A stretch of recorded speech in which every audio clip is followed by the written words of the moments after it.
વાવથરા જિલ્લાના દિયોદર તાલુકામાં ગઈકાલે યે ન્યૂઝ ઇન્ડિયા દ્વારા પ્રસારિત થયેલા સમાચારના અહેવાલ બાદ સ્થાનિક પોલીસ તંત્ર હરકતમાં આવ્યું છે, પરંતુ અહેવાલોમાં બુટલેગરોની પ્રવૃત્તિઓ અંગે ઉઠાવેલા મુદ્દાઓને ધ્યાનમાં રાખીને પોલીસ દ્વારા વિવિધ વિસ્તારોમાં ચેકિંગ અને દરોડાની કાર્યવાહી શરૂ કરવામાં આવી છે.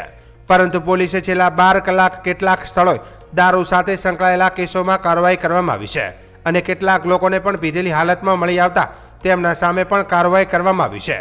પરંતુ સવાલો એ થાય છે કે દારૂ પીધેલી હાલતમાં દારૂડિયા મળી આવે છે તો દારૂ વેચનાર બુટલેગરો સુધી કેમ પોલીસ પહોંચી શકતી નથી, તેમજ બુટલેગરો સામે કોઈ કાર્યવાહી કરવામાં કેમ આવતી નથી, કે પછી તેરી બી ચૂપ ઓર મેરી બી ચૂપ તે એક ચર્ચાનો વિષય બન્યો છે.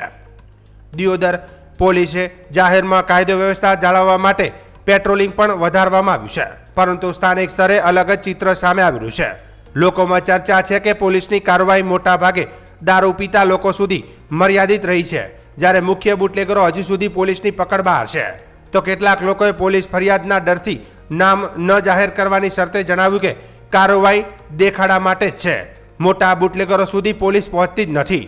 અહેવાલ બાદ થોડા સમય માટે ગતિવિધિઓ ધીમી પડી છે, પરંતુ સૂત્રોનું કહેવું છે કે બુટલેગરોનો ધંધો સંપૂર્ણપણે બંધ થયો નથી અને ગુપ્ત રીતે ચાલુ છે. આ પરિસ્થિતિમાં લોકોમાં માંગ ઉઠી રહી છે કે પોલીસ માત્ર નાના સ્તરે કાર્યવાહી સુધી મર્યાદિત ન રહી, પરંતુ ગેરકાયદેસર દારૂના ધંધા કરતા મુખ્ય તત્વો સુધી પહોંચીને કડક અને અસરકારક પગલાં લે તેવી પણ માંગ ઉઠી છે. પરંતુ હાલ તો દિયોદર પોલીસની કાર્યવાહી ચાલુ છે અને તેની વાસ્તવિક અસર અને પરિણામ આગામી દિવસોમાં વધુ સ્પષ્ટ થશે કે નહીં તે હવે આવનારા સમયમાં જોવાનું રહ્યું.